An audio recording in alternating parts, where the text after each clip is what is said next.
didn't get it. I had to come in here. Okay, it's a little bit after 7, so I'd like to call this meeting of the Silver Falls School District Budget Committee to order. And please note attendance, shall we? Yes. Okay, thank you. Okay, our first item of business is to elect a chair and a vice chair. And this is, historically somebody who's on the budget committee, not a board member, but it can be any way you guys want it. So, is there a nomination for chairman from anybody? I'll nominate Gene Oster. Who? Dino's. Gene. Good idea. Andy, call my brother. Yeah, call him in. Sorry, Gene. Dean Oster's been nominated. Are there any other nominations? Seeing none. All in favor of Dean Oster being chairman, say aye. Aye. Opposed? Okay, Dean, it's all yours. Okay. Andy, that was the third one you were talking about. I told you. Yeah, thank you. Well, just in case I get struck by lightning, we need to elect a vice chair. So I'd love to hear some enthusiasm here with the nomination. I nominate Jim Sin. Okay, anybody else want to compete against Jim? Okay, well, we'll close the nominations. All those in favor of Jim being number 2? Aye. Aye. Congratulations, Jim. Same pay as last year. Okay, Andy, what do you want to tell us? Just a brief welcome. Thank you very much, all of you, for serving in this voluntary role as budget committee members. Again, it's a very significant role, and I think in a couple of reasons: point of transparency, a point of accountability, and of course, a significant process related to developing a budget for the school district every year. So thank you very much, each of you, for doing that. I want to personally welcome Jacob, new budget committee appointee. This is your first rodeo, so to speak, so I'm glad you're here. It's a great group of people to work with. We've worked with many of these folks for many years, and so that's my brief welcome. So thank you, everyone, for your commitment to our school district. Okay, thanks, Andy. Mr. Nielsen, tell us what we're supposed to be doing here tonight. How are we supposed to do it? You bet. First of all, I know I'm new to many of you from this process last year. My name is Steve Nielsen. I started here on July 1st, and I want to thank everyone, including the principals here, for their help and support through the process. So I'm just going to read a little bit about roles and responsibilities of the Budget Committee. First of all, I want to thank all of you for being here tonight and for serving the students, parents, and patrons of the Silver Falls School District. You all play a crucial role in helping our district maintain fiscal sustainability and to ensure that the budget will serve to meet the priorities and goals of the district as set by the board. The Budget Committee is charged with holding one or more meetings to 1, receive the budget message and budget document, 2, provide members of the public an opportunity to ask questions about and comment upon the budget, and 3, approve the budget document as submitted by the budget officer or as revised and prepared by the Budget Committee. The committee approval includes a recommended level of spending and also specifies the property tax amount or rate for all funds in the approved budget. The Budget Committee does not change staffing levels, salary schedules, or negotiate salary contracts. It is not the committee's role to adjust policies or priorities set by the board or to add, delete, increase, or decrease programs. However, the School Board Budget Committee does test the reasonableness of the budgeted line items to meet the priorities and goals of the district as set by the board and takes input from the public on the level of services planned. Once the proposed budget is approved, the Budget Committee's duties cease. The hearing on the budget document is held by the board. The document presented at the hearing is the budget as approved by the committee. The board must adopt the approved budget either as submitted by the Budget Committee or as revised no later than June 30th of each year per state law. And if you wanted to learn even more about Budget Committee basics, I think we had sent some information about an OSBA webinar that they've done a couple of times. Well, I just found out today they are doing another one next Thursday at 6 o'clock. So you can go to the OSBA site and check that out if you'd like. So, thank you. Thanks, Steve. And it looks like you get the nod on the next one. You're gonna, there's a few new people, so review how we allocate money to our schools? If you turn to the allocations tab in your notebook, this is a real kind of the driver for everything you're going to be hearing tonight from the school principals with regards to their school budgets. The basic allotment or the methodology behind the allocation of funds out to the schools has not changed, but there are some key elements involved this year due to changes, mostly due to the changes in the school configurations that we have in progress and into next year that are really important to point out that will flow into the respective worksheets. So the first thing is, I know, again, a couple people are new here this year, so just to review, schools are all allocated funds based on their actual enrollment, and in some cases there's some additional weighting given to the schools, and then there's a funding factor also at play, which really mirrors the way the state allocates money to school districts and the state school fund. So if you look at the first three columns, the 10-1-13, 10-1-14, and 10-1-2015 enrollment figures, schools are basically their enrollment, the money tied to their enrollment is based on a 3-year average. And again, that ties to the state school fund model, in that the state will always give school districts the benefit of the doubt in terms of funding. So in a declining enrollment environment, which we fortunately have not been in for quite some time, the state would fund you on the prior year enrollment. If you're in a district with increasing enrollment, you'll get the benefit of the current year. So with schools, we want to try to hold schools to that same model, whereas if there's a school that's experiencing some decline in enrollment, they're not going to take as big of a hit in a particular year. It's based on a 3-year average. On the flip side, if a school is experiencing some rapid growth, they're not going to see necessarily the big 1-year change. It's just going to be based on an average. So we think that works pretty well. In addition, you can see the rest of the columns on the top there, where there's a small school adjustment for some of our schools, pregnant and parenting weight that the state gives us that flows through to the high school, and that brings you to a weighted enrollment. Then there's a funding factor applied based on the type of school that we have. So the elementary school, in this case, Mark Twain Elementary, currently Eugene Field, is a K2. Their funding factor is a straight 1.0, and then it works its way up through the K8s, the middle school, and to the high school. That's a 1.1 funding factor. The methodology there is that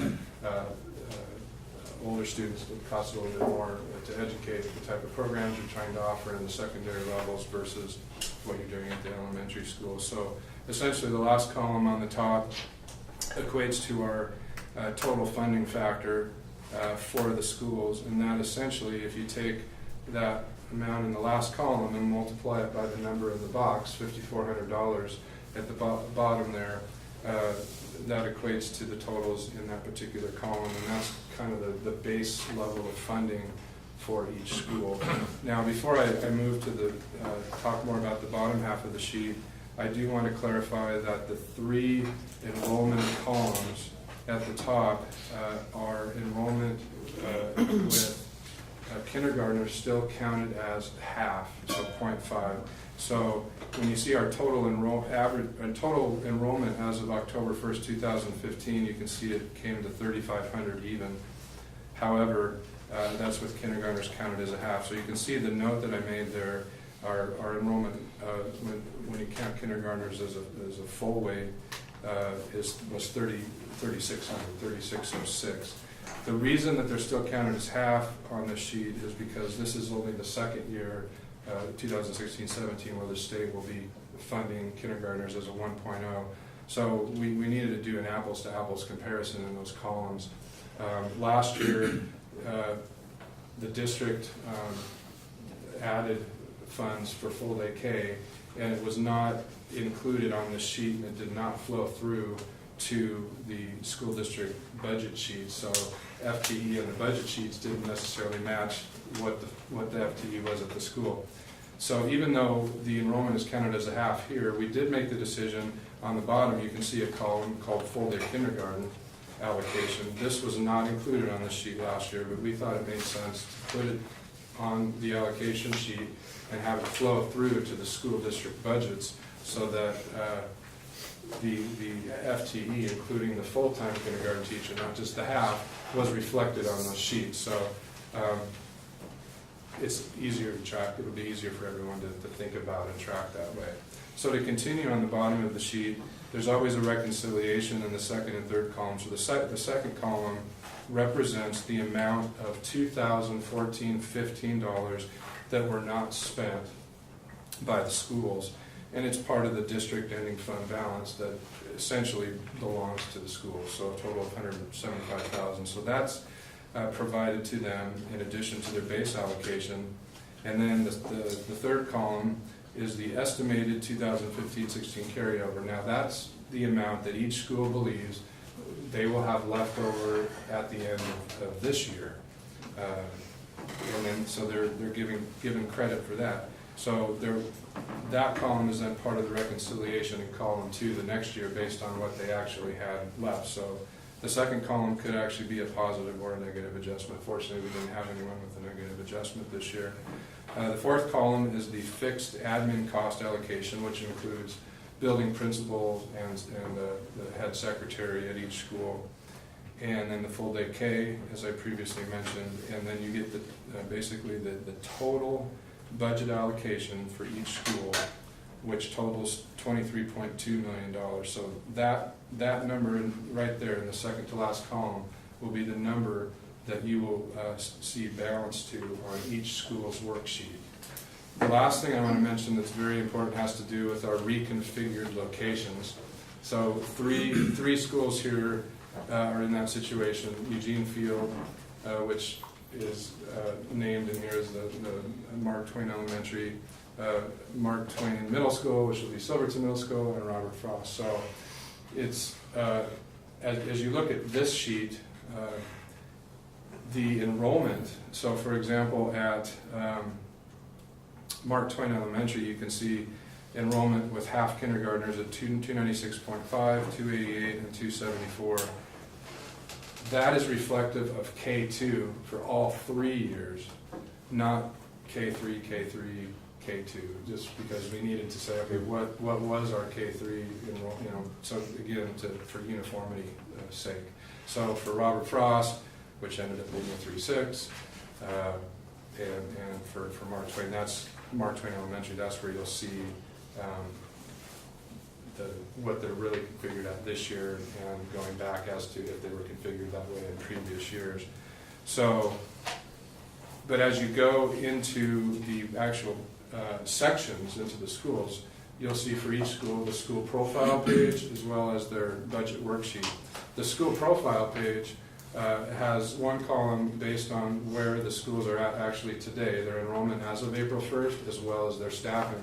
So, for example, Robert Frost, I believe, when the budget process occurred last year, it was budgeted as a 4.6, and it ended up being a 3.6. So on the profile page, it actually compares where they're at today versus the budget for next year. But on their budget worksheet, there's always a 3-year comparison. So you'll see the previous 2 years was based on the 4.6, and this year on the 3.6. So it kind of allows you to kind of see where they were when the budget happened last year versus where they're at today and where they're going for next year. So I know that's really confusing, looking at last year, today, and next year, but those 3 schools all look different in all cases. So I just wanted you to point that out, how that flows through their sheets.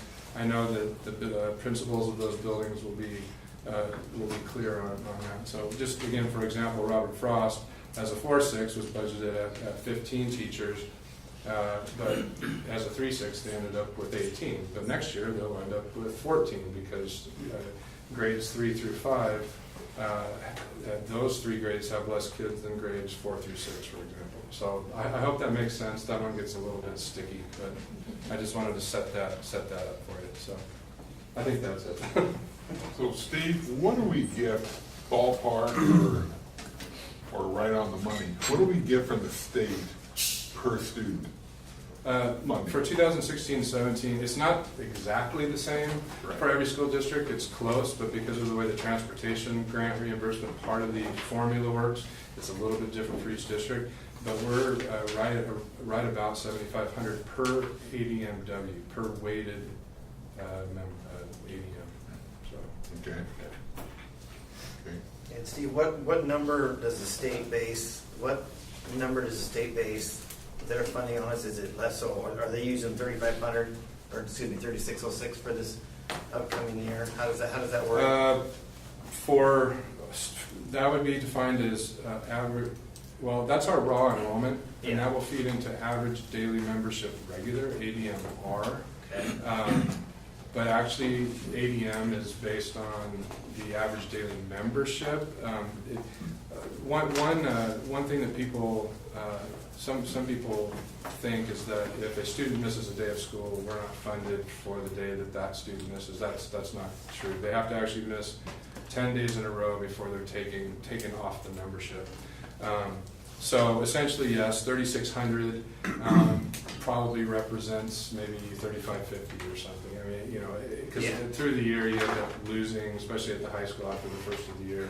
But yes, it's based on this number plus our charter enrollment, which is not on these sheets. So they include that as well, and we receive the money on behalf of the charter, and then we pay them their money. And is that based on the population on October 1st? There's 3 collections throughout the year: Okay. first, second, third quarter ADM Okay. reports that are sent electronically to the state, and they periodically throughout the year will incorporate those into the estimates, and therefore that number will kind of bobble around through the year. And then on top of the ADMR is where our weights come in. We have the 1.0 additional weight for special education students, an additional 0.5 weight for each ELL student, and there's of course the poverty calculation, small school corrections, those types of things. So essentially our 3,800 ADMR, including the charter schools, ends up being closer to 4,400 to 4,500 weighted membership. Right. Okay. Thanks. Anything else for Steve? Was it the last meeting before we talked about the poverty calculations? Are those numbers reflected on here at all? It's taken into account in our revenue estimate, yeah. Okay, so that lower. The lower number, yeah, Okay. that's what we're budgeting on. And I know Andy's going to talk a little bit about that, and that'll also be part of Dustin's title piece. Anybody else?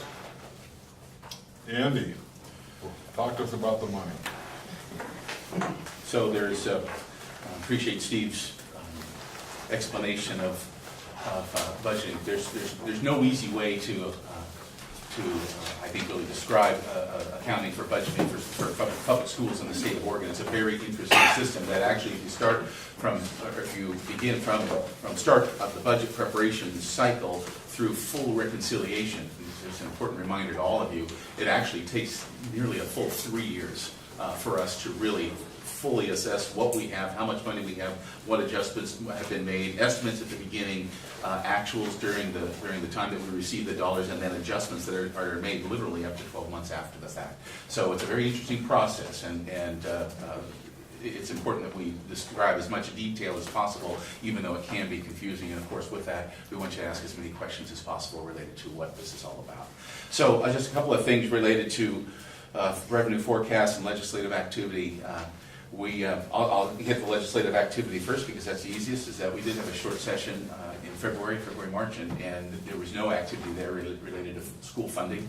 We're in the second year of a funding biennium or legislative biennium, so current year is first year of that, and then we're planning for the second year. So essentially we rely upon as much predictability and continuity as we possibly can, and the legislature, I think, in the state Department of Education attempts to give that to us, even though some adjustments happen over time or occur over time. But with that said, we're essentially provided 49% of our funding for schools during the first year of the biennium, and then 51% of, again, that estimated amount during the second year, with adjustments made along the way and even after the fact. So that's the premise that we're operating on tonight. So no legislative activity changes were made during the short session. So the funding that we anticipate, again, that we estimate, it's been estimated for us, we continue to operate with that figure. There have been some changes or some estimated reductions, actually, specific to this district that Todd just referred to, and that is, and I'll try to make this as understandable as possible, but one of the variables, and actually one of the weights that Steve referred to, is a 0.25 of a weight that's added to students who would be otherwise identified in poverty within the school district. We receive that extra 0.25 weight for those students. The calculation for determining the amount for that weight has actually gone through kind of more of a change over the last a couple of years, and actually just a little over 2 years ago that changed from a once every 10-year census value or reflection of the census value to now up to multiple times, 2, even 3 times a year poverty calculation based upon some geographic economic information and some current census information that is provided to us by the federal and state government. With that said, this district took a hit for a couple of reasons. And partially because that poverty recalculation has occurred, it actually reflected the equivalent of about a 50 student weighting for this district from 1 year to the next. Now, I'm not here to say that it's right or accurate. In fact, it caught us off guard. But the equivalent of that is about $375,000. And we shared that information with the board about 6 or 8 weeks ago with kind of an uncertainty about what it would look like. We also knew that we would have some additional clarification made by the Department of Education, which we have received some, and actually these numbers reflect that. And I'm pleased to tell you that the hit, or at least the overall impact to the district, is not as much as we anticipated it was going to be. That's good. That's very good news, actually, and we're going to discuss that more in just a minute. So the second piece is the economy is improving. Our school district as a whole over the last 5 years has actually dropped from about 43% by definition based upon free and reduced numbers, 43% to about 37%. So the economy is improving, the poverty level in our community is actually reducing. So there's some truth to the adjustment in the poverty calculation. It was just a larger adjustment than we had anticipated, and frankly, from 1 year to the next, the equivalent of 50 students just doesn't make sense on the surface. But again, considering the calculations that are involved, or 200 students and 50 weights, correct, thanks. And so there's a similar impact that Dustin will comment a little bit about tonight, Dustin Haney, when he speaks about Title I. It has impacted our Title I funding in this district, and that's federal funding specifically for the purpose of supplemental support for students in the area of reading and math. And again, I'll have Dustin speak about that a little bit more, but that's causing a reduction in some of the services, again, the supplemental services that we're going to be able to provide. That's not a general fund hit. That's an entirely different definition of dollars, and actually the definition of Title I dollars, we're very restricted in what we can use those for, so more to come on that. Otherwise, I wanted to comment just about a couple of things. You received a letter from me in early March discussing some of the knowns about our school district. Again, we talked about the 49% and 51% distribution of funds. We also are in the second of 3 years with collective bargaining agreements with both associations, which again is good. Anytime you can have multi-year known items like a collective bargaining agreement or other agreements for that matter, it really does make a difference in you being able to predict the funding you have and the expenses you're going to have. The audited fund balance at the end of the 2015 school year was some of the highest that we've seen in about the last 7 years at 11.9%. As a reflective proportion of your general fund, which is good. It's been actually increasing over the last few years. And if you date back to 2009, even 2008, some of you were on the budget committee and the board at that time, you know that this district, along with every other district in the state, experienced some pretty significant hits as a result of the downturn in the economy. So you've been able to continue to grow your fund balance over the last few years, actual now to a point of 11.9%. You'll note tonight that we're actually able to budget with you a budgeted fund balance of about 7.8%, which is really very good news, because over the last 2 years, you've asked, and that's one of your board goals, that you get at least 6% of general fund revenue for your budgeted fund balance. And we were at 6% for current year. We were actually at 5% about a year and a half or 2 years ago when we did that budget. And so the fact that we're able to increase it up to 7.8% this year, I think is good news, especially when we speak about some conversations the board has had recently about the unknowns related to especially the PERS rate increases that we're anticipating beginning next year. So with that said, I just want to very quickly highlight the other budget goals that the board developed a couple of months ago, that maintaining the 2015-16 class size averages, which I think you'll see are essentially met. Again, keeping in mind that we strike a balance between district influence on what the budget numbers are, and but then there's a balance between district and school-specific influence about what those funds are used for, specific to the allocation that Steve just went over. We also provided allocation to schools which allow them to maintain current levels of staffing based upon the information that Steve just shared. Spoke about the ending fund balance 6% and higher.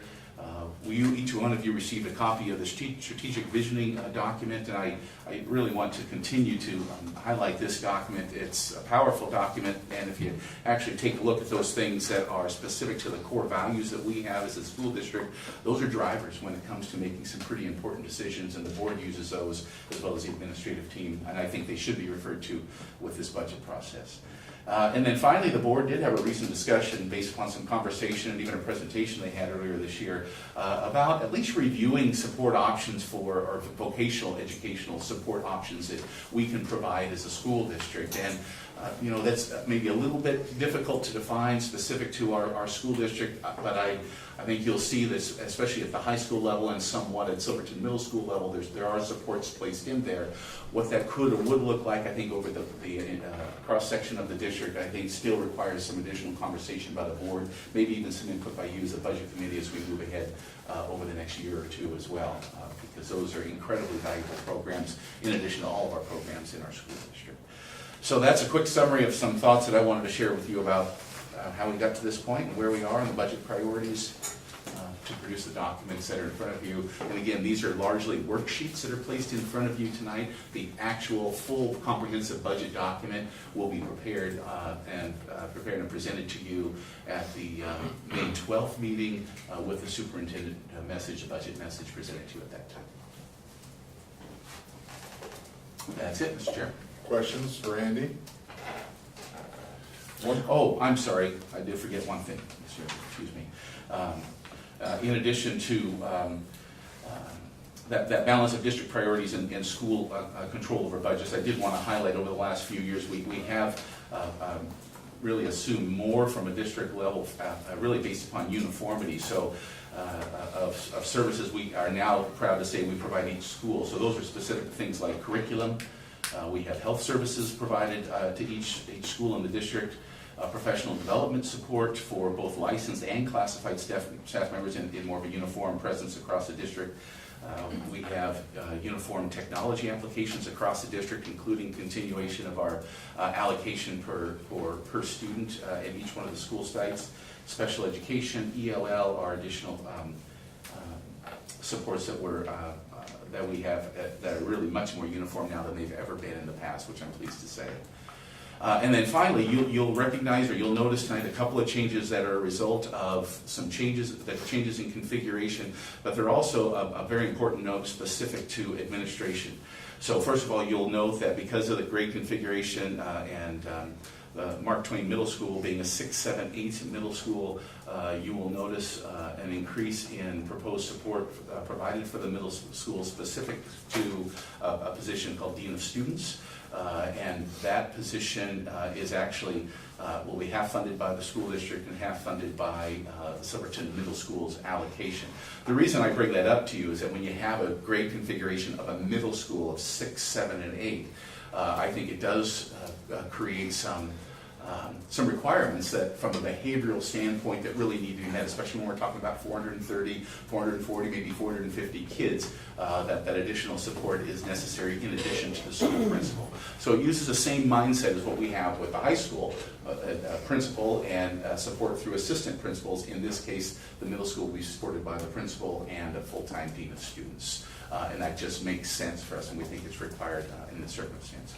Second to that, and I've shared this a little bit with the board over the last couple of months as well, is that this budget does reflect an increase in administration in the district. And the net increase is 0.6 FTE administrative increase across the district in a number of areas, and you'll see them as they're being presented. This actually really globally addresses a couple of points that I think are very, very important to recognize. First of all, since 2009, we've taken a pretty significant reduction in this school district over the next couple of years, actually through about 2012. Since then, we've actually added back teachers and classified staff. Teachers to a specific increase of 8% since about 2011-12 school year to current. Classified staff, 19% addition from current year, or excuse me, to 2011-12 to current year. And many of those classified staff members were specific to special services support, special education. We actually took some of the services that had been provided by the Willamette ESD and assumed them within the school district. So that's another reason why our classified support took that large of a jump as well. But we needed that support. And keep in mind that in 2008 and 9 and 10, classified was the group of employees that took the largest hit, simply trying to preserve the teachers in the classroom as much as possible. So with that said, since 2009 and 10 until present, the level of administration has remained at 0. No increase. In fact, we cut a half-time administrator in 2009 in order to balance the budget. So since then, there's been an 8% increase in teaching staff, 19% increase in classified staff, 0% in administration. So this proposal tonight actually, or during this year, includes approximately an 8% increase to help catch us up. And you'll see some of that increase reflected in a couple of school sites. You'll see some of that reflected at the district level. It also reflects the fact that over the last year, we've added the equivalent of about 120 students in this district for full-day kindergarten, and we haven't added any adjustment to administration as a result. If we were to add 120 schools or students, or place 120 students in a school, we'd have at least a 0.4 administrator to cover that school, and we haven't made that adjustment in this district. So I bring to you this proposal, again, supported by the principals as well within their respective budgets, which reflects a 0.6 increase in administration, again, spattering across the district. Andy, I became aware about the first of the week, Silverton Christian School is shutting down. Have you heard that? We have. We've actually had some really very good conversation with Silverton Christian School about that, and there's still some conversation occurring about whether there will be a new organization to support the Christian school. So while the church itself has discontinued their mission of sponsoring the school, there is an effort by a group of folks associated with the school, currently associated with the school, to establish a new board and to continue operation of the Christian school. However, if we are required to absorb the students in the school, we're not certain how many of those parents would enroll their students in the public school, but we estimate that to be in the 30-35 student range, which is something we're able to handle within our schools. But yeah, it's unfortunate, because I think that school serves a great, solid purpose in this community, and I'd love to see it continue. I got a comment. Andy, I was glad to see you address the poverty numbers going down. And as actually a good thing. when we were having discussions about that here, there was a lot of long faces. Right. Oh my gosh, the money's going down, you know, and I was reflecting on that back home, and I realized that, geez, poverty number is going, is a good thing. It's a good thing. That means this community is doing its job. And so we need to look at that as in the proper light. I'm glad to see that. So, Good, yeah, thanks. Okay. That's it, sir. All right, moving on, review guidelines for public comment.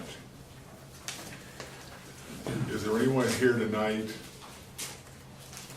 intending on public comment that isn't getting paid by us?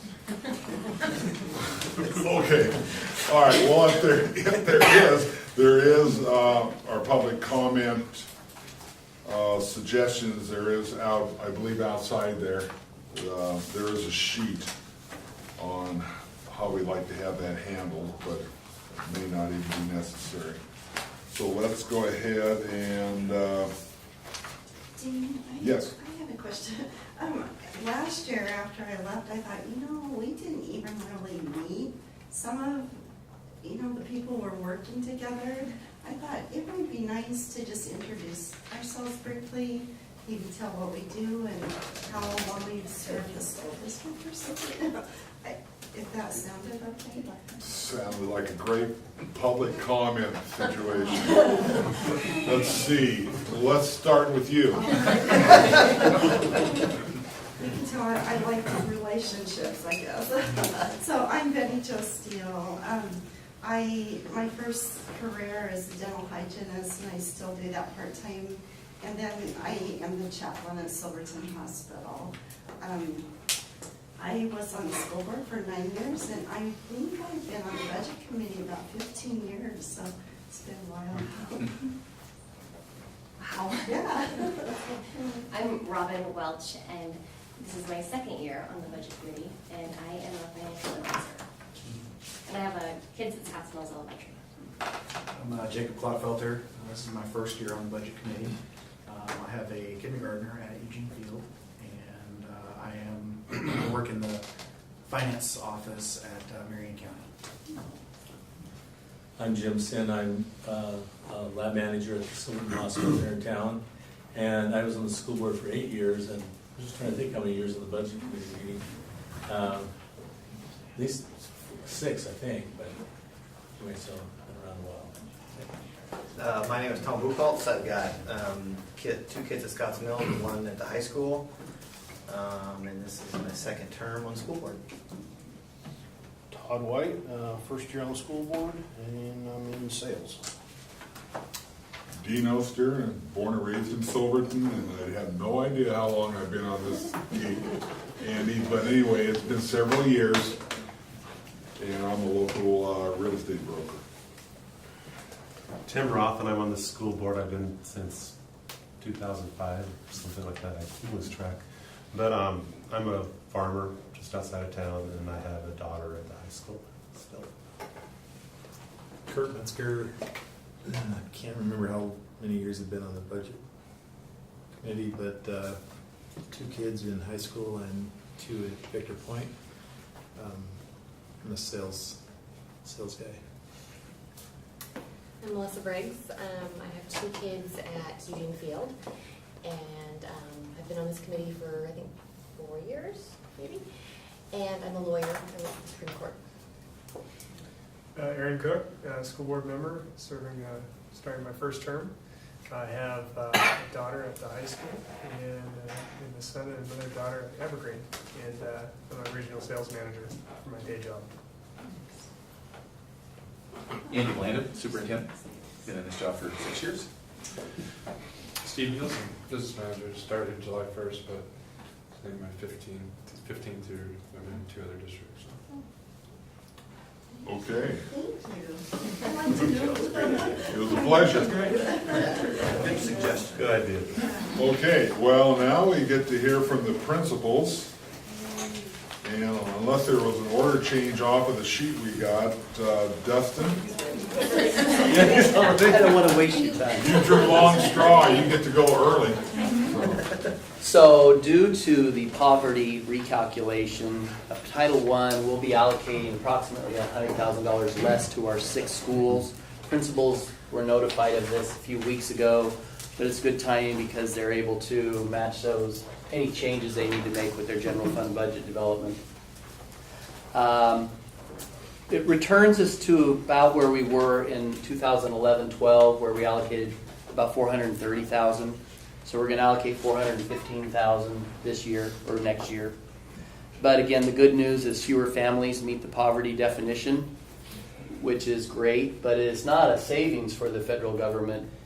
Simply, we get fewer pieces of the pie. Other districts that are more poverty-stricken will pick up that allocation. And we fund the 6 highest poverty schools in our district. They've been the same 6. They either have to be at or above our district average, which is about 36% for next year. And we use the same consistent system of determining that rank order each year. And principals develop their budgets. We submit them to ODE, and they're approved. And we just have to make sure that we're always in compliance with what the federal regulations say. Any questions about Title I? Yes. So it's based on what the parents report as their income?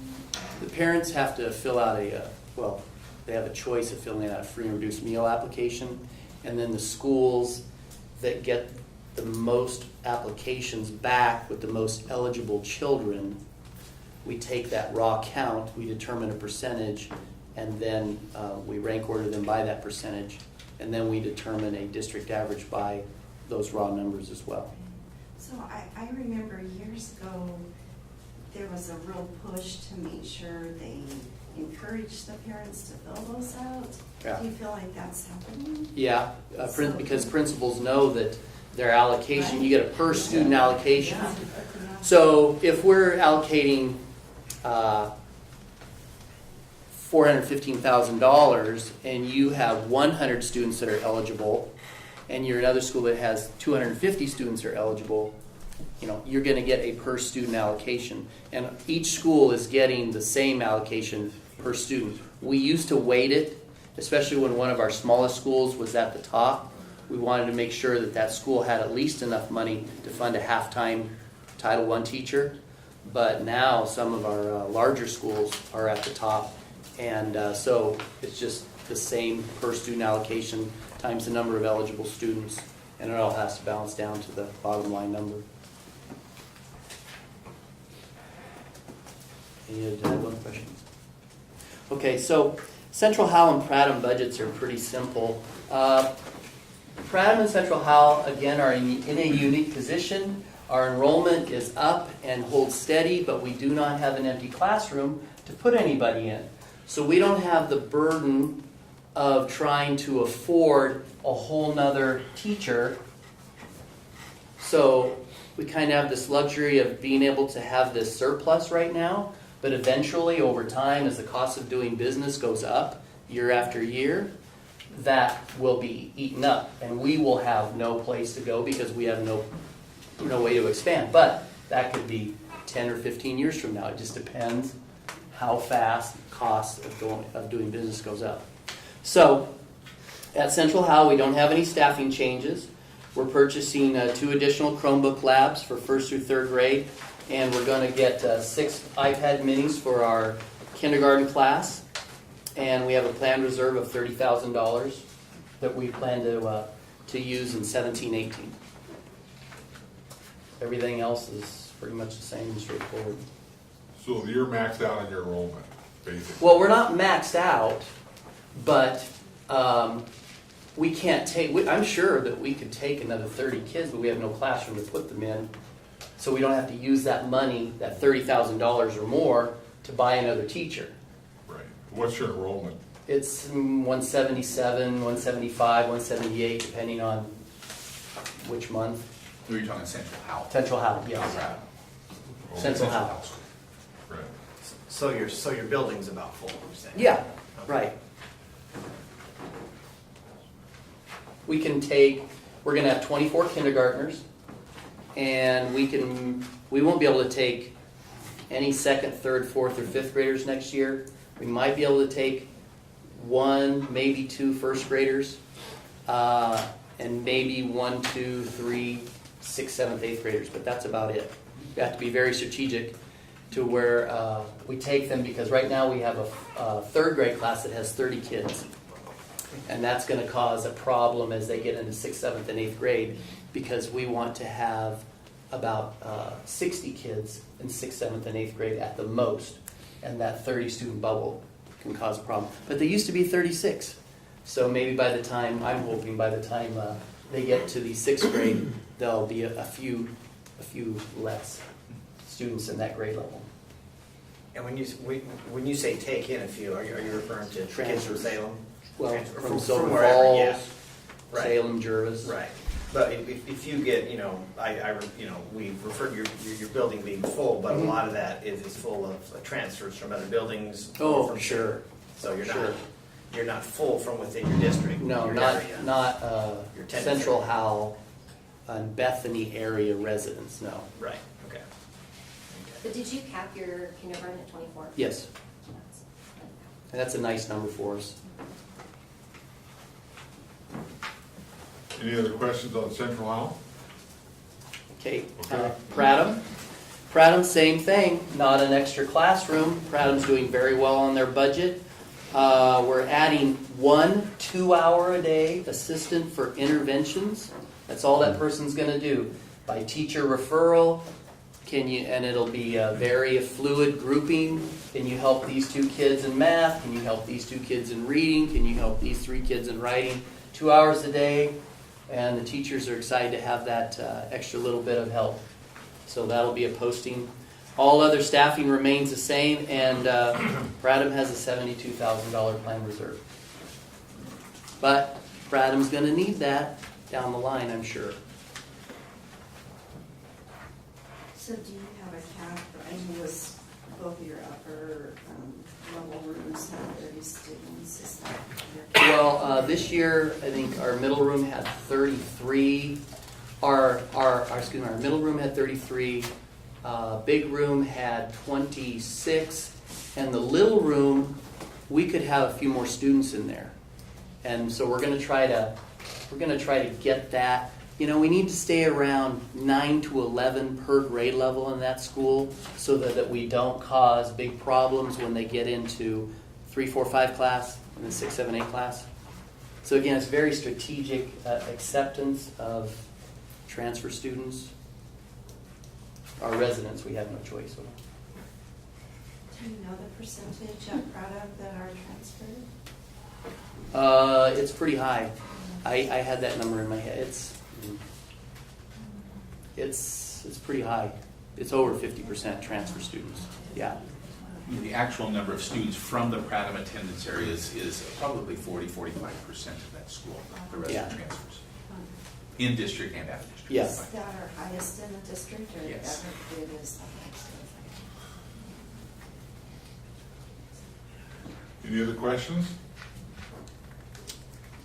Thank you, Dustin. All right, thank you. All right, Bob and I.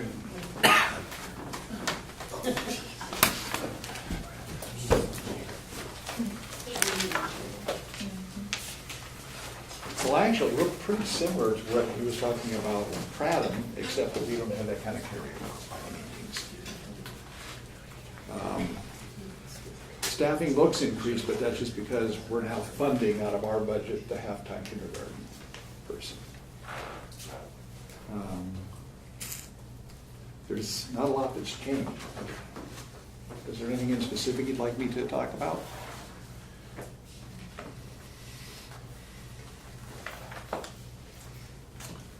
No questions. Just not right.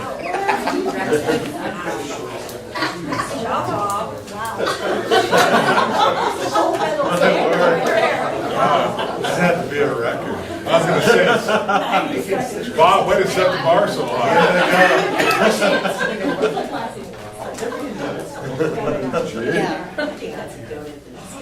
Okay, Nancy. Silverton Middle School. Yes, and you'll notice some big changes in numbers, obviously, because we're getting a new grade level. I tried to work with Robert Frost to give me some idea of what to estimate for the increases for the different departments just to help with the funding. Some of the differences that you'll notice, I was able to fund a 2-day-a-week jazz band teacher to do an early bird jazz band for the middle school. So we are able to do that. As Andy mentioned, the dean or the behavior TOSA is now up to full-time as opposed to half-time. I did fund for a temporary campus monitor for next year, just because of the unknowns of what the campus is going to be like and security purposes and just helping with supervision of students. So we made that temporary, just again because we don't know exactly what life is going to be like in the new building. There's a couple blank spaces there under secretary, and that person had been reclassified at the end of last year, so I needed to add a different line for her, just so that made sense. As we go down, there's just increases in general. Big change for PE. We've been doing independent PE at Silverton Fitness because we needed the gym space during lunchtime. And now we have gym space, which is very exciting. So we took that money and put it into new supplies. We haven't bought new supplies for PE for some time now. So teachers are very excited about that.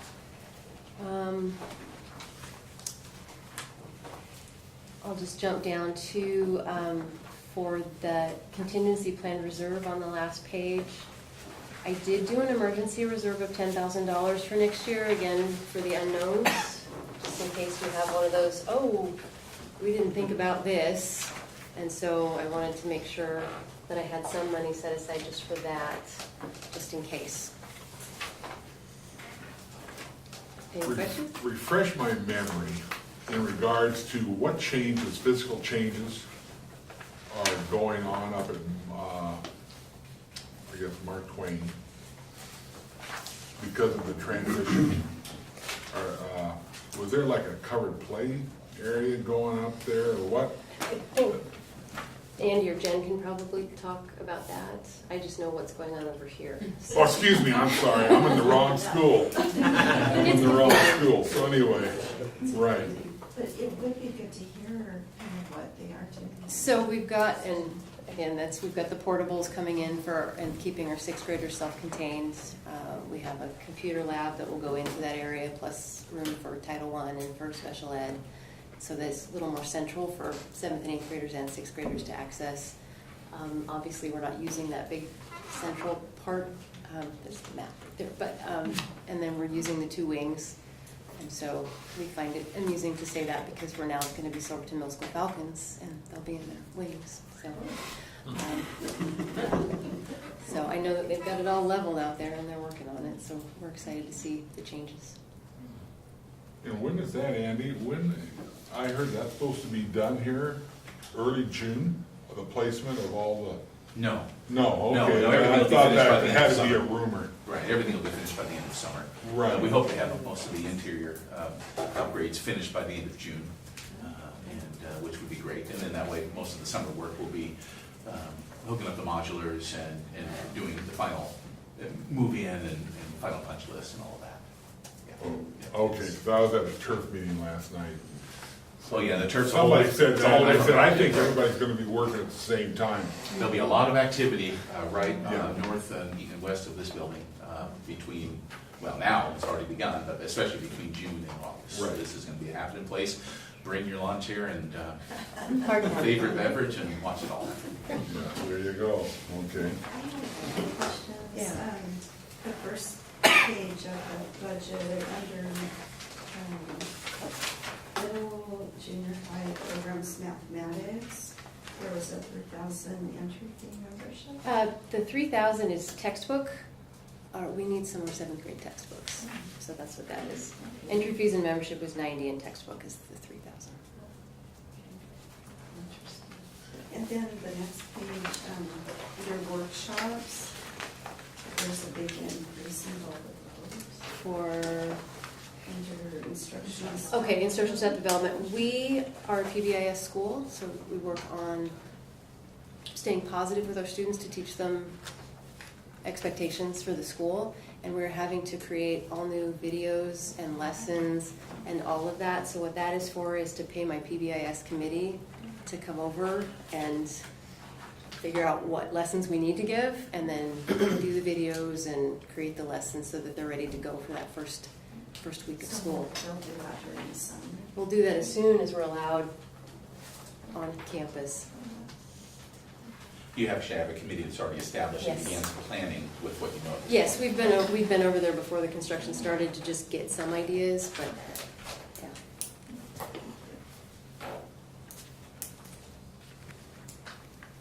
Any other questions? Thank you. Thank you. Kirsten? All right, I am reporting on Scotts Middle School. So, as you can see, we are in a good position with the continued efforts of the staff and community to increase enrollment. Over the past 5 years, we've increased 30 students at Scotts Middle School. So we are seeing those efforts in being able to add a 0.5 teacher next year. We are not sure what that's going to look like at this point. We're applying for the PE grant again, hoping that can bring us a PE teacher. Also, other ideas as far as, we want to hire a math specialist, we want to hire a third grade teacher. As you can see on the profile, our third grade is split up in a 2-3 and a 3-4 because of the numbers, and classes of 29. So with that benefit, so we're just kind of looking at all of our options right now, waiting to see how things roll out as the year goes on. And we'll be having staff's already having discussions. It's also going to our site council and PTC for what this could look like for input on that. And we also, as you can see, the licensed staff music teacher is decreased from 0.3 to 0.2. That's not music. She did a 0.1 of tag. And so in order to make the 0.5 teacher increase happen, we had to decrease somewhere. Tag, we have some extra duty money that I put aside that we can pay a staff member to help support the tag students and some of the stuff that we've been doing already. So it's not as though that's going away, it's just how we've been doing it is going away. So that is a decrease there to make the additional 0.5 happen. Increase in administrator from 0.4 to 0.5. So I get to be in the building more, which is exciting. And then we did decrease the educational assistants down 4 hours. So a 4-hour position there is decreased to, again, help to make that 0.5 happen. We have added a little bit to our sub costs. Unfortunately, we haven't been budgeting for subs, so we're spending more than we need. We've been budgeting for in subs the last couple of years. So we added some funds there, hoping we don't need them, but it's better to have them than not. So those are the real changes. All supplies and operations pretty much stay the same. There's one adjustment is budgeted for Swiss, which is a computer software for tracking behaviors, and it's more than $250. And we decided, our PBIS team, we have a PBIS team as well, and we decided that we have created ways that we can track it in a smaller school. We have minimal behaviors, and we've found ways that we can track that. And that's working for us. So we'd rather spend our funds elsewhere. And at the bottom, you can see we have a reserve of almost $14,000, which is sort of that chunk. It's not $70,000. I think I'll be taking a loan from Dustin, but it's something to have just in case something comes out. This year we had a couple of our projectors. One of our projectors went out, and it's about $700. And with the zero at the bottom, where do you find the $700? So that is there, hoping we can save it for future years, and we won't need it, but it's good to have it there just in case. So that's what's nice. Okay. What type of music program do you have right now? I'm sorry, what? What type of music program do you have? We have Karen Almquist that teaches, she's .2, teaches KH, so all the kids have music twice a week. And we can continue that same, that will stay exactly the same, it's just that 0.1. She has time in her days there for the tag. And so we're just gonna have to find other ways to do that. Vocal, yeah, and she does a little bit of everything. She does, yeah. We got ukuleles going and keyboards and tambourines, and she's amazing. She is really amazing. And if you go observe, she makes you sing. So just warning, if you want to watch her, she'll make you sing. So yeah.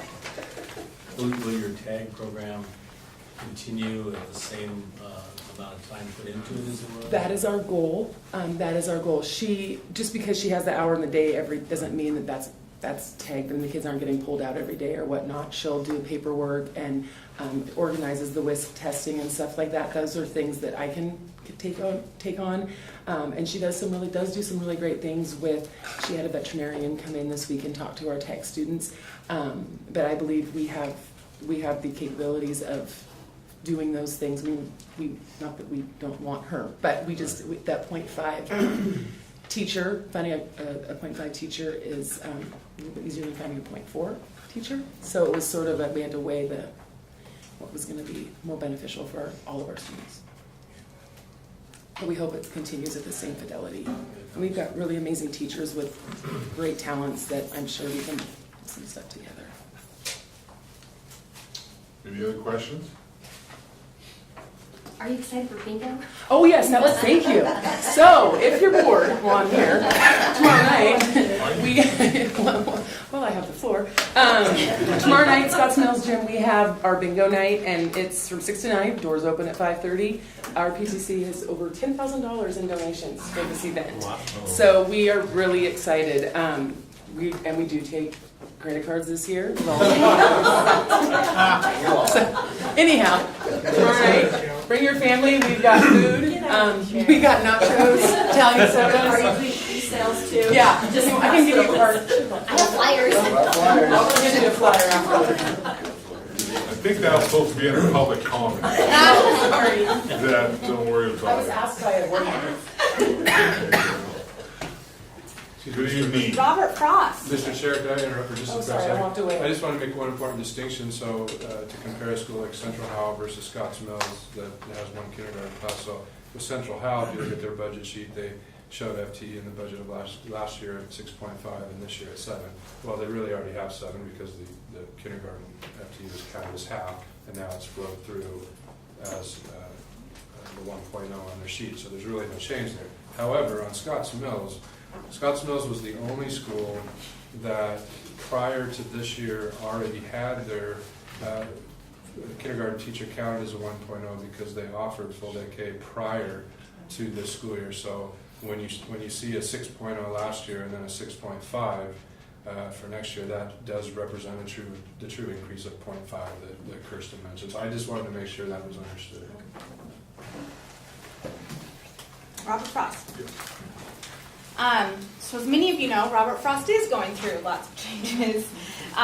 This year, we are a 3 through 6 building with 18 classrooms, and our student population is about 510 students this week. Next year, it will be our first year being a 3 through 5 building, and previously we've been a 4 through 6 building. So lots of changes the past few years. So when you look at our school profile, you'll see some of those changes, and I'll talk you through what next year's going to look like. We are sending up a bubble of larger classes to the middle school, and with those larger class sizes, we are also sending up 5 6th grade teachers to the middle school. So next year we will have 14 classrooms, 3 through 5. This year we have about 13 classrooms, 3 through 5, so that's actually an increase of 1. We'll have 5 classrooms at the 3rd grade level, 4 at the 4th grade, and 5 at the 5th grade. And our estimated student population will be about 390 students, so quite a significant decrease from what we're serving right now. We are going to continue to offer all of those students PE 3 days a week, music twice a week, counseling services and guidance teaching, as well as library and technology, and then reading, math, and behavior interventions. So those are all of our other licensed staff you see represented there. We are decreasing slightly in our classified staff, We are decreasing in our clerical assistant. With fewer students, we don't think we'll need quite as much help in the office. We'll have 2 full-time secretaries still, but that 2 hours of clerical we don't think we'll need every day. and an educational assistant, where you can see this year we're at 27 and a half hours. Next year we think we won't need quite as much because we will be a smaller school, so about 21 and a half hours.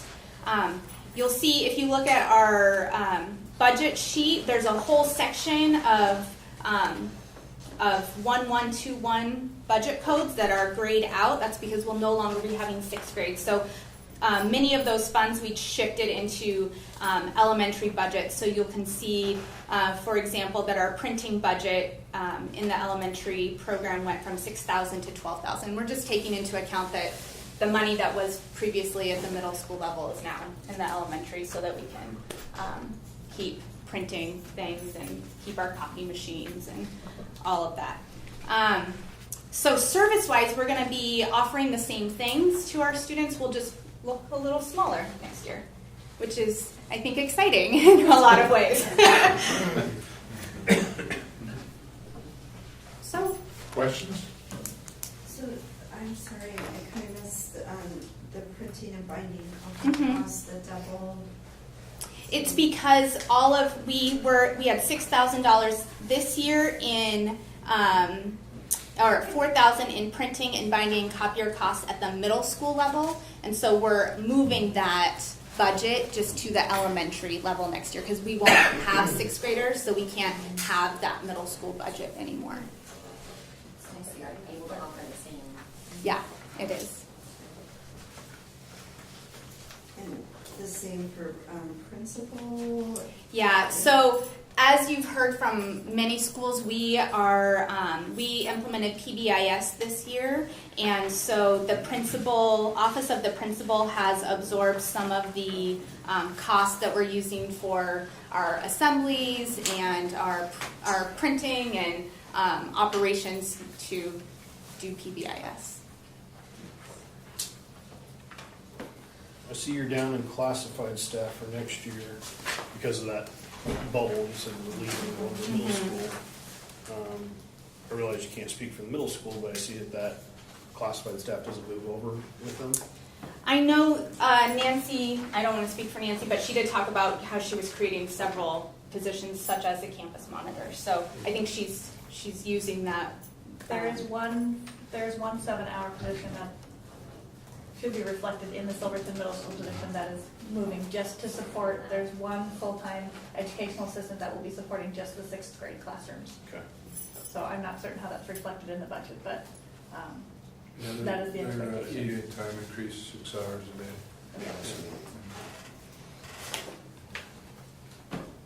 Anything else?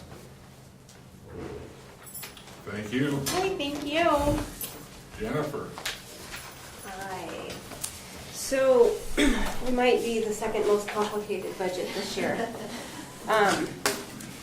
Let's start with the profile. You guys have the profile sheet? That's probably the easiest one because Steve was nice enough to make that look like apples to apples, whereas the budget sheet is going to be wacky. So, we were staffed really well this year. Not as well next year. Our class numbers, if you notice, this year we were an average of 21, and next year we will move to 24.3. So that's a difference of one kindergarten teacher and one teacher between 1st and 2nd grade. And that's what the numbers support. I mean, as you've heard all night, we had larger classes that went through in the years past, and that was the funding we were operating on. When we did our budget last year, we had 500 students. Now we have 330. So that's some changes for us. It's okay. It all moves with the kids. It just looks different for Mark Twain Elementary. So that's in the classroom, teachers, and then moving down to the other licensed staff, administration, counselor, the same. We tried this school year without a media assistant, and we are nearly a one-to-one school. We have about 300 student use devices in our school, and that falls under the media specialist to manage those devices. So that we didn't feel that was prudent to try and continue that into next year. So we did kind of make up for that money with cutting our media assistant, and so we'll have a licensed media person in there that can support the technology and also support our literacy program. And then music, we are losing music. We are reallocating those resources into our interventions and reading program. Our leadership team did a great job of using the district goals to prioritize where we needed to put this money. And especially in K-1-2, the reading and math intervention support has to happen. We have to get it right in K-1-2 for the kids to be successful all the way through. So it's a bummer for us, but our teachers are prepared to take on more music in the classroom. Elementary teachers already use, yeah, they do. Yeah, they do. They use a lot of music in their instruction anyway. It's great for them because our music specialist is amazing at being able to provide teachers with kind of ready-to-go stuff. So we're still maybe going to contract some of that with her to still help support the teachers take that on. It just will be more for them to do instead of a music teacher doing it. But we felt like that was the right decision to make for our two kids. Then classified staff.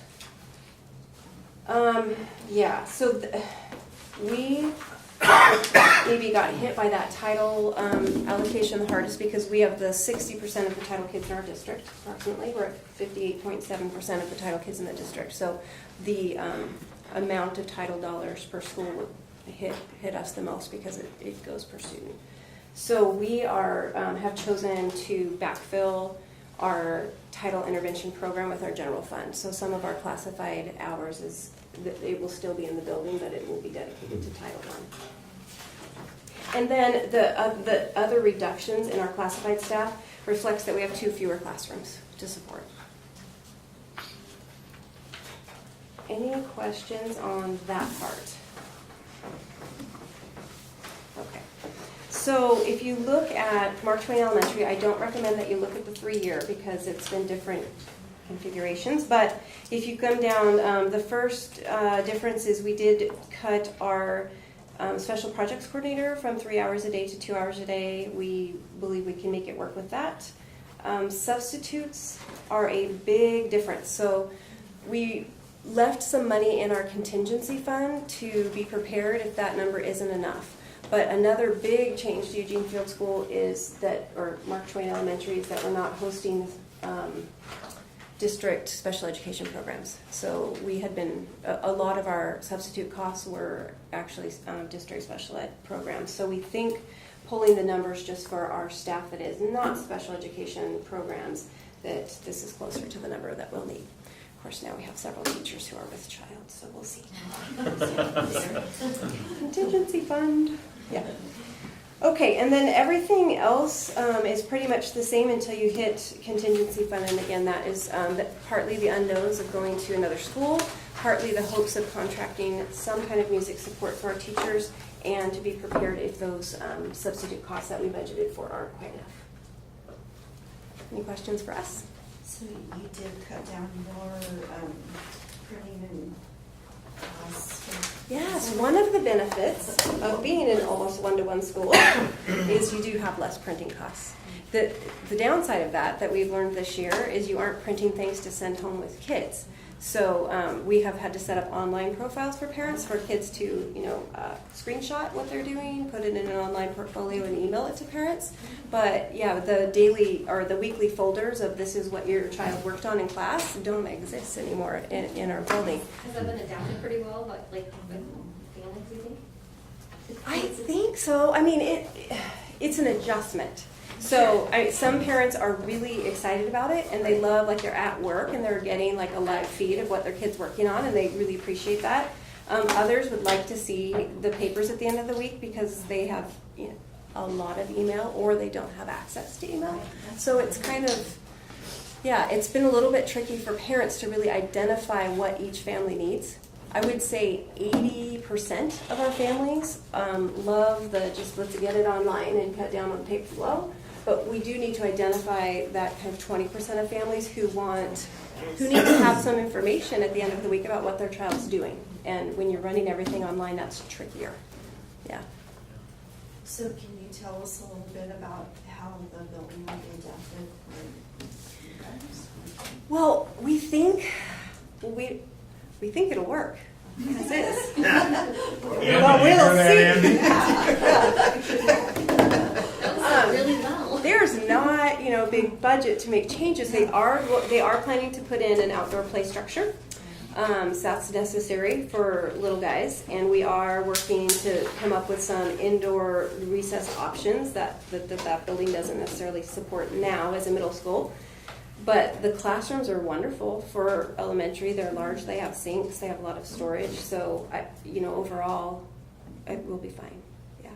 Things are low enough?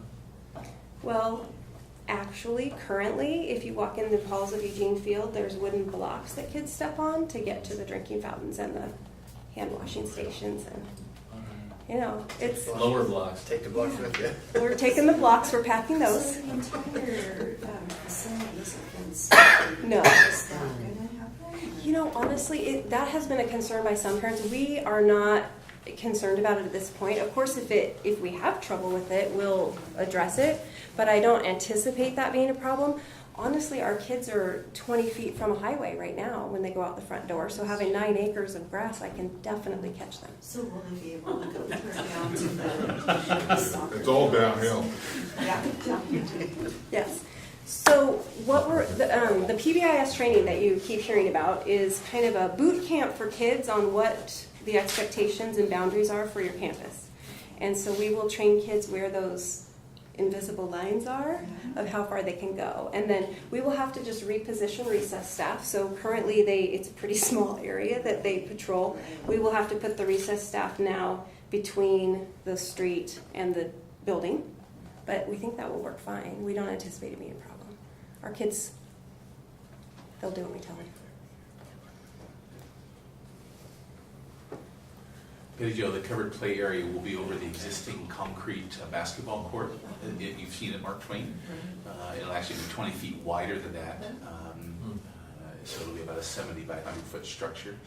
The playground will be up above. It'll be kind of a cut and fill into the bank. And so those changes are occurring, but that's about the extent of the changes at the school, other than some modification like the blocks for the bathrooms and drinking fountains and things like that. We will have parking and running water. We're good. We can build on that. Yeah, we can work with that. Yeah. Other bonus is that we're able to bring busing actually off the city street. We're going to convert the front parking lot to bus access, so we'll be able to line up buses at the front parking lot. So staff parking will be on the north end, parent parking will be on the west end and in the gravel parking lot.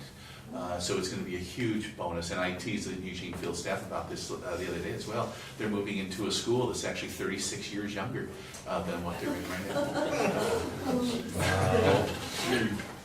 Just the geography we're excited about. So yeah, it will. I think we will be fine. But we did do some contingency if things come up that we need to address. Not enough for fencing, but really with the configuration of our campus and how kids can access the town. Right now, the no fence at Mark Twain doesn't concern us. Any other questions for us? For me? Thank you, Jennifer. Thank you. Kevin. I guess it's my turn. Good evening, everybody. So for Butte Creek, I'd like to start with the profile page just for a second. As you see it's virtually identical. There's really, we're looking at about the exact same amount of students. Next year, as we have this year, which that enrollment has remained really healthy. We're at 312, 313, down from our all-time high last year of 325. One thing, though, that I would mention, Dean said it earlier, with the Silverton Christian Schools situation, and I think that was let known Monday night this week. Our phone has been ringing, and so we have, as of today, we have 8 students that have been identified. They let us know that have been attending Silverton Christian, live in the Butte Creek attendance area. So we're their school. So we're starting to plug those in too, and that's the same week they mentioned they're closing. So who knows? They don't let us know if they're going to Christian school, if they live out there. So, and that may be the case with a lot of them too. So it's going to have an impact. The other thing then is in the middle of that page with the profile, with the physical education, the 1.0. The reason it's 1.0 is it comes out of our general fund budget, and that's our middle school PE. We're in the third year of receiving the PE grant that a lot of the other schools have received too. And so we actually have 2 full-time PE teachers. So the kids at Butte Creek receive, every kid in the school, K through 8 receive PE every day at school, which has been wonderful. And you'll see where that's kind of connected a little bit later as we get into the budget sheet. So onto the worksheet, up above with the staff costs. Really the only thing to mention here is right about in the middle of that, the educational assistance is a lot bigger number on the far right at 88,000. Currently we have just 5 hours of ed assistance. We have a lot more support staff in our building, just only one of them is designated in classification as an ed assistant. We have media assistants, detention monitors, ELL assistants, etc. But just one is an ed assistant. And we're down over the last 5 or 6 years after the closure of Monitor about 10 to 12 hours classified staff wise. So we have the funds going into next year. Our enrollment has dropped off a low year 3 years back and then add on this year, and that's ended up in a larger allocation. So looking at this point to add 10 additional hours for ed assistance. Could be 2 5-hour people, or shift money around and have a 5 and a 7-hour person. But it's got to wait, like Jennifer was mentioning, backfilling their title program. We'll be in the same situation, very likely, to where we'll need to utilize some of that money, probably not all, but some, to backfill our title program, which is a full-time teacher and a full-time assistant. So we've had to do that in the past, some years not, but are prepared to do it again if need be. You've got to keep that intervention program in place before you do anything else. The only other changes on the front side, really, just some increased supply money, which we could also use for technology. Before we went from budget A to budget B, we had a lot more in those, so it wasn't too difficult to get from the first budget version to the one we have now. We do have one additional coach added in extracurricular. Because we usually have so many boys come out for boys basketball. One girls basketball coach is plenty, but 2 boys coaches are generally needed. So we were able to put an additional coach in. And then on the back page, the significant thing is the reserve for next year, the 70,000. That's actually needs to be divided into 2. It probably is on your sheet, maybe in the notes on the side. 40,000 of the 70 is in case we don't get the PE grant next year. Now, the PE grant runs in 2-year cycles, just like the state budget biennium. And so next year for us and for the other schools in the district will be the continuation grant. And if you get the first year of the 2-year grant, you're a good bet for the second year. It's not guaranteed. In fact, this year, this was our second year of the grant cycle, so 3rd year total. For the first year since they've been doing the PE grant, the state had more schools statewide apply than they had funds to pay for. So this was the first year. So you can see where that goes. That won't reverse itself. It'll keep getting bigger as word spreads, and likely the funding won't keep up with the number of schools that apply. But if you get it in the first year, you're a better bet than somebody just coming in off the street to get the funding. So we're thinking we will get it as well as the other schools that have it. But if not, we're prepared. And that $40,000, if we get the PE grant for next year, we're not going to spend the $40,000. We're just going to leave it there because there's going to come a year where we don't get the grant. And we need to be ready for that so that we don't have to take a step back in PE. And then the 30,000 additional would be for 17-18, just because it's there. If we don't need to spend it, we're not gonna spend it. Looking forward at the PERS issues and the state budget issues, we think it'd be a better idea to hold on to that money. That's several hours worth of a classified person for a whole year. So that's what we're doing. So your goal is Questions? definitely to keep PE every day for every day? Absolutely. That's great. It's tremendous. Yeah. Yeah, it's a great thing for the kids. Do you know what percentage ELL students you have? Yeah, we've about, out of our 300 plus kids, we have about 40, not 40%, about 40 to 45 ELL kids receiving services. A little bit, yeah. Our demographics have changed somewhat at Butte Creek. They talked about the drop of free and reduced numbers across the district. Same at Butte Creek. In fact, it's mirrored it pretty close. We were always around 54% free and reduced. We're at 48 now for the second year. So our demographics have definitely changed a bit. Part of that's a function kind of the transfer nature. Butte Creek draws not as many transfers as Central Howell, but a lot of transfers. And so the school demographics and SES have changed a bit along with it.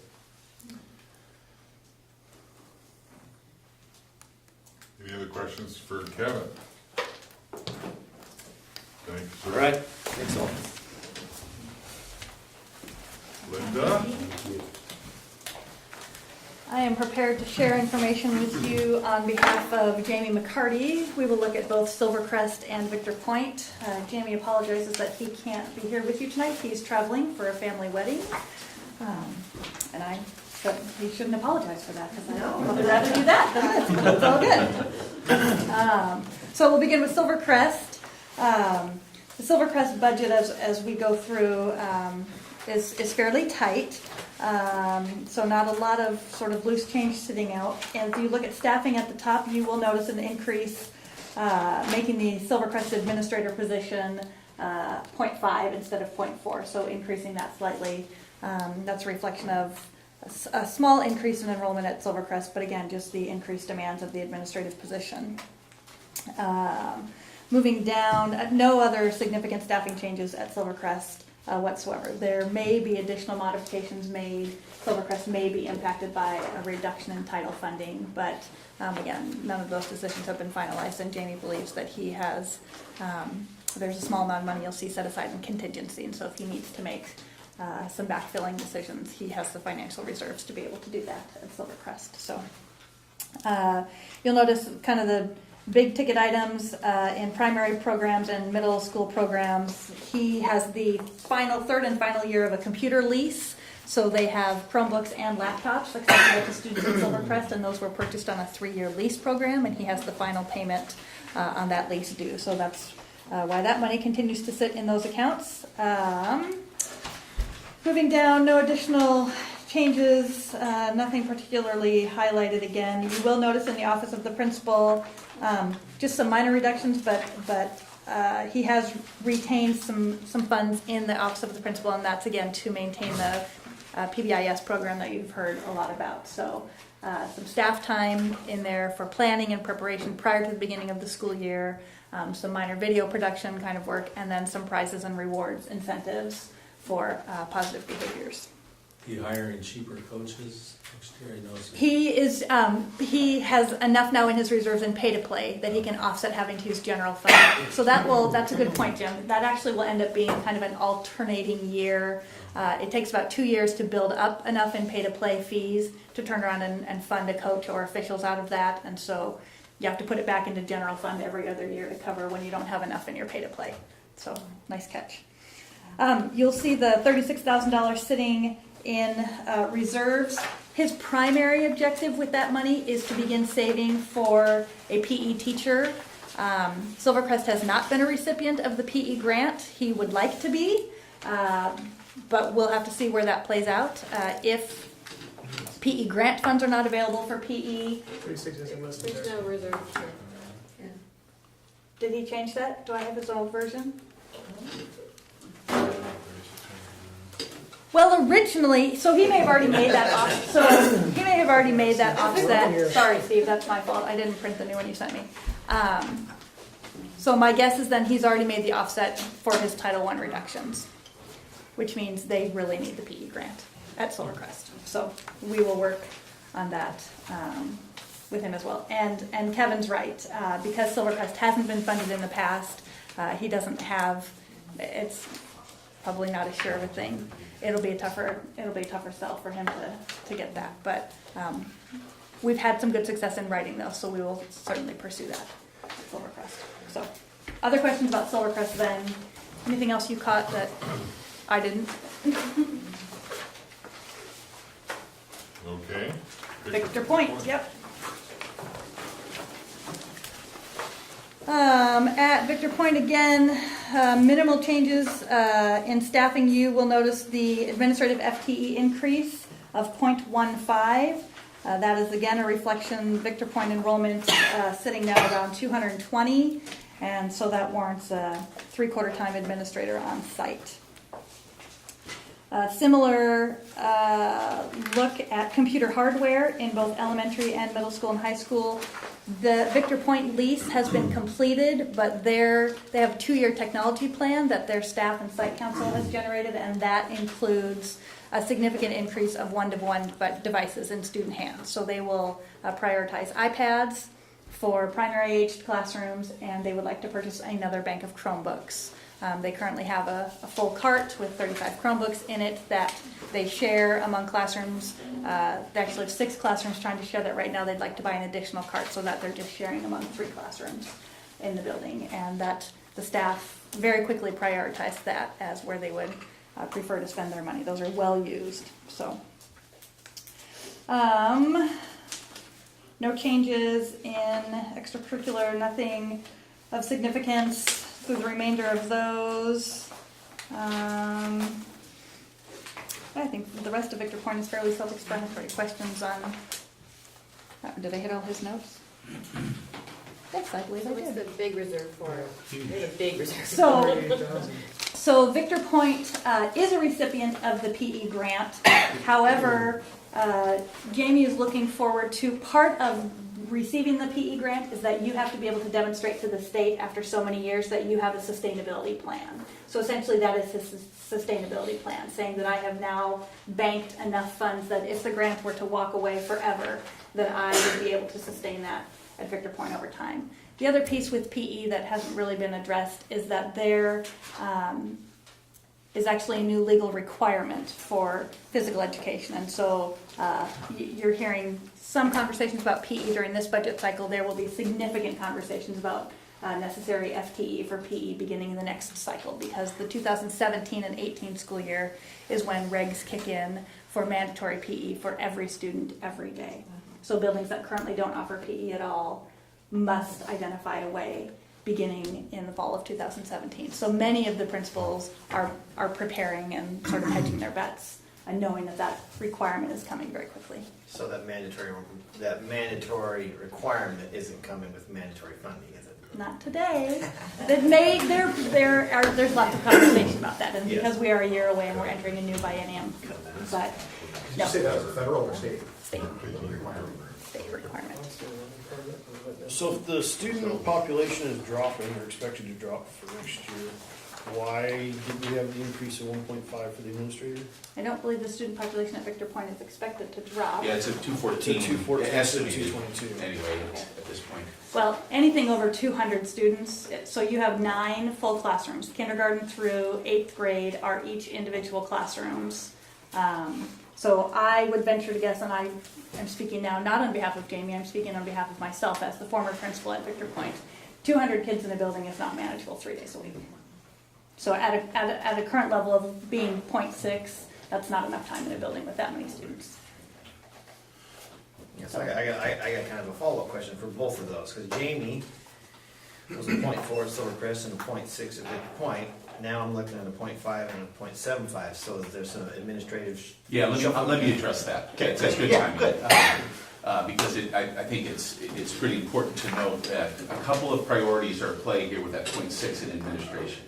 We are I think there's a need for us to take a look at efficiencies within this district when it comes to placement of administrators.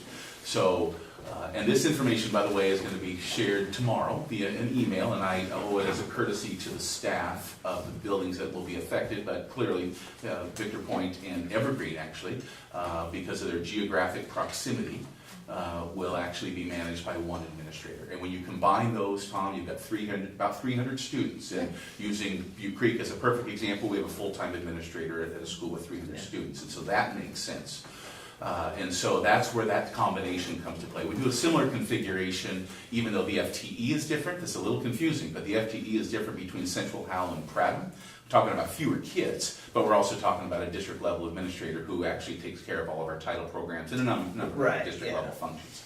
So geographically, if you take the total population of the students, back that off, and take a look at the admin staffing, we're off. And so this adjustment will create that correction. Yeah. So obviously that's going to create some impacts actually at a couple of buildings in the district. And again, I appreciate your understanding of this, but I really need to notify impacted staff and communities before I make that sort of available. Yeah, I just did the math. I don't know, okay, something's Absolutely. coming. Absolutely. No, I'm glad you pointed that out. I would have addressed it You better, before. Jamie's working overtime. You bet. Okay, good point. Yep. Questions on And the I'm report? sorry, and because we have a vacancy at Evergreen as well, I mean, because the administrative Bob and Heidi are leaving at the end of this year. Yep. Any other questions? Thank you. Mark? Good evening, folks. So, going into the budget cycle this year for Silverton High School, I wanted to touch on a number of things. Additional CTE offerings, adding back some cut FTE from several years ago, to be honest, and to address chronic attendance issues. So the budget I've submitted, I think, addresses those. I've added back .17, which is one class period of Mech Tech, which will bring back the 2-period upper level Mech Tech block, which we haven't had for a number of years. I added .17 social studies, which makes a .83 teacher whole. That was years ago, a cut years ago, and now it'll make this teacher whole, help offset some class size issues. I added, as Nancy mentioned earlier, 60% of .17 band instructor, because I will have 3 days a week of 0-period jazz band offered, and she will have two periods or 2 days of that FTE. I added 1.0, a full math position, but it's actually not any additional FTE to math. It's actually a net gain of .33 to science, because they currently have 2 teachers that teach each one of them have a class period of math lab. And so now the math labs will be shifted to math teachers, and the net gain will be in the science classrooms. And the remaining of that FTE will be .67 out to the CTE building, which I've been trying to add for several years now, which will be engineering and drafting. So that'll be 4 class periods of a current math teacher who's a former engineer, actually, that will be teaching in CTE. Additional funds, 10% to our department across the board, our general fund department budgets, 10% to athletics across the board.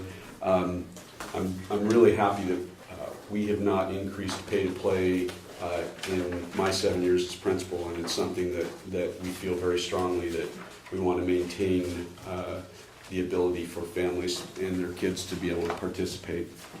And there was some additional funding that I put in for professional development. I bumped up licensed substitutes, as a previous administrator had said. We overspend that every year, and felt like it was time to add to that budget. And I added 2 hours of alt ed assistant time, And then I added a full-time attendance secretary, and that position is going to be, she's going to assist the current attendance secretary, but mostly I want that person to concentrate on chronic attendance issues. So students that are missing 20, 30, 40 days a year, and how we can help support them. And then you'll note I have a fairly healthy reserve planned for next year for a number of reasons. I appreciate Mr. Palmer bringing that up. The uncertainty of PERS, the possibility of an adoption of science curriculum, and entering the first year of a new biennium. That carryover equates to about 3% of the budget, and I'd prefer not to be sitting in front of you making staff cuts because I wasn't prudent with that money. So that's Silverton High School, and then athletics. Can I ask a couple? Oh, certainly. So, how many students do you have that miss that much school? More than we want. I don't have an exact number for you, but most of our students attend very regularly, but we have a small population that miss a lot of school. And we've always maintained that if we can get them in the classroom, we can graduate them. And so that's what this position is designed for. So will they actually go out to the homes then? Or You know, that's a really good question. It's actually a position that I used to hold years ago at Silverton High School, and I did go to homes. I'm not sure that was necessarily designed, but I did go to homes. Actually, Mrs. Stevens and I have done that also. But it's mostly going to be a liaison person between our other resources, our counseling, and teachers, and helping to provide another adult at school that can concentrate on those kids and make sure that we're doing everything we can to get them into class. So what is our dropout rate right now? Our graduation rate is 90%. So our dropout rate is less than 10. Mark, I can comment on that just a Sure. little bit more too. That's actually our 4-year cohort rate that adjusts 90%. 5 years, typically 3 to 5% above that even. So because we have some kids that come back, 5-year cohort rate. And so the actual dropout rate, students that we have no indication of where they went, don't receive a request for records, varies anywhere between, let's say, 3 and 5% a year, give or take. So that number needs to be smaller. However, it's significantly lower than the state average. Our graduation rate is significantly higher than the state average. So we're doing a lot of great things, but obviously we still have that gap to fill, don't we? Is it too early to feel any impact from the SRO or anything in high school? You know, I presented at the board meeting last week and thanked them publicly to bring that position back, because I don't have any data other than what I observe on a day-to-day basis. But I can tell you, Officer Lamro is making an absolute difference at Silverton High School. His presence day-to-day, during lunch, before school, after school, it's really an honor to be working with him, and it's a privilege that we get that opportunity. So will we see some of that in the attendance in the next few months then, or? See some of what? Some of his effect on Well, I hope so. And in fact, one of the things that we have talked about is legislatively, we are actually allowed to, in truancy cases, to cite families of chronic truant offenders. And we haven't ever done that before. But that's something that this new person and Officer Lamro and, of course, the school board and Mr. Belando would need to be on board with, but and actually the local court system. But I support that. I've actually worked in a district where we did that, and it was very effective. So for the chronic late, I realize you said you didn't have the exact number? Do you have a ballpark? We're talking 20 to 50, 100? Well, it's hard to tell because we have some students that miss school because of health issues. If we're just talking just chronic truancies, we're probably talking, 20 students. But 20 students missing 40 days a semester adds up. And it's something that we have always maintained. If we can get them in class, we can graduate them. But if they're not there, it's really difficult to do that. I have another question. Sure. I've kind of heard the band participation has been decreasing. Is that accurate? I wouldn't say that's necessarily accurate. In fact, with this additional 0.17, we're adding FTE into the program, and we hope that that's going to help create larger numbers. So we'll actually have, between the middle school and the high school, more than a full-time band instructor, 1.17.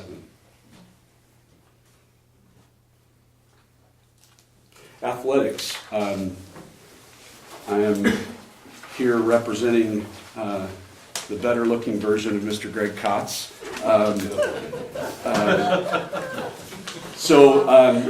His budget, he received a 10% increase, and with that, he added money into transportation that we have overspent for several years.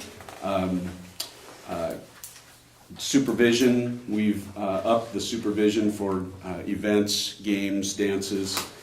We added a third girls soccer coach, a track and field coach. We have over 100 students participating in track and field, so we added a track and field coach.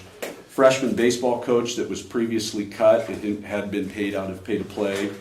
And then some safety, helmet and protective equipment reconditioning for football, officiating costs increase, some summer weight room supervision where we have coaches that will come in the summertime and supervise athletes that work out, and we pay them to do that.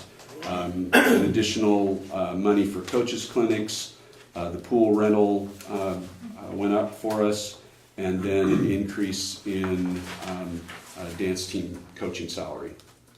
So some pretty standard things. It was just a 10% increase, like the general fund budget for our classroom teachers. Mark, Yes, sir. question on officials? Pardon? On officials? Yes.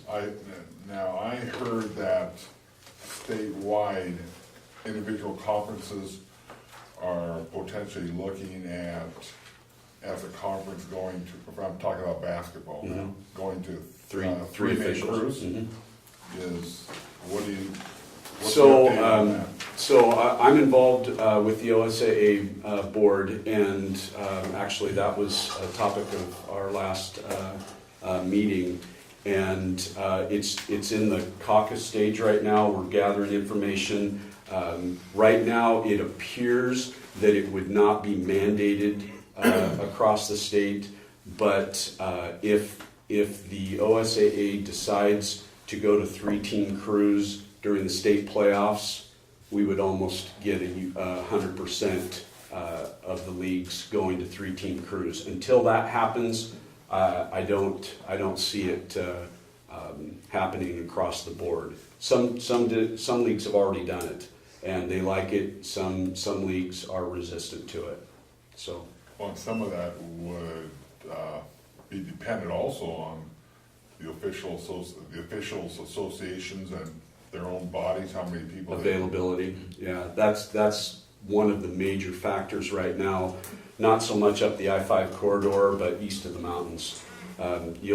They often draw from multiple associations just to get enough officials to do a single game at, say, Burns. Any other questions for Mark? Thanks, folks. Thank you.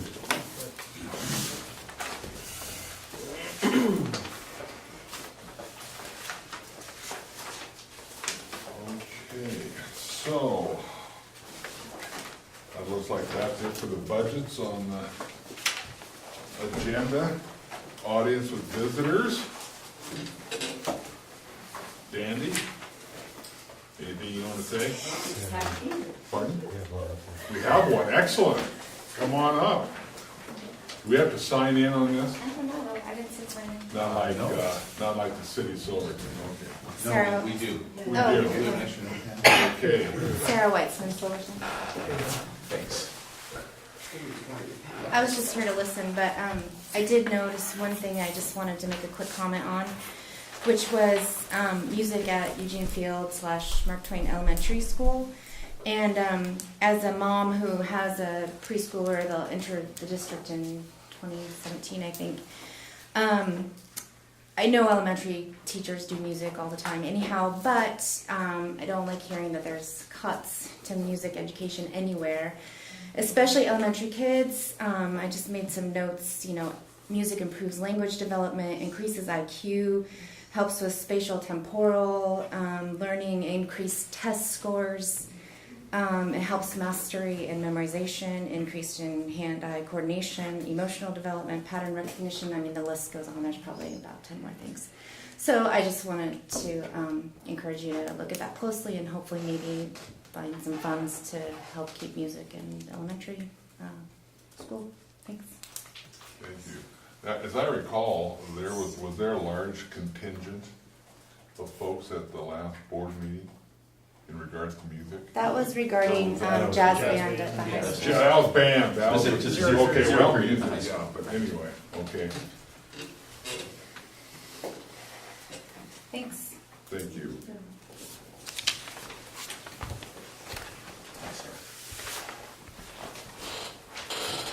Anyone else? All right, well, I guess we're at the point of deciding future dates. Andy, what You do have we, a meeting, your budget meeting scheduled for May 12th. So this is, if you, the budget committee, believes that you need any additional meetings scheduled, then this is the time for you to discuss that. On the 12th, you will be hearing the additional, you'll be hearing the budget message, but you'll also be hearing and you have them contained in your packet, but the proposals for district level supports, including maintenance and facilities, office of superintendent, school board, curriculum, personnel, HR, all of those will be presented to you at that time, but you have copies in your notebooks currently. So we'll spend the first few minutes of the next meeting discussing those, hear the superintendent message, budget message, and then at that point, if you did not schedule an additional meeting, then you would have the opportunity to take action on about approval of the budget and submit it to the board for consideration in their June. So it's up to you as a group if you believe you needed another meeting. well, folks, this will be a time to speak up. Anybody feel the need for additional meetings prior to May 12th? And you would have that option on May 12th as well, Mr. Chair, if you believe as a group you needed an additional meeting after the information you received back. Okay. All right, at this point then, we'll just stick with our scheduled May 12th meeting. And is that gonna be here, Andy? Yes. Again, okay. All right, what about, is there any other business that we need to discuss? Any other future agenda items we wanna put on for the May 12th meeting? Any additional information we'd like to get from Andy prior to that meeting? We should have more clarification on the Silverton Christian School matter by then. Right, okay. Well, if I don't hear anything else, I entertain a motion to adjourn tonight's meeting. Adjourn. Second? I'll second that. All those in favor, aye? Aye. Thank you very much, everyone. What's that? Thank you very much.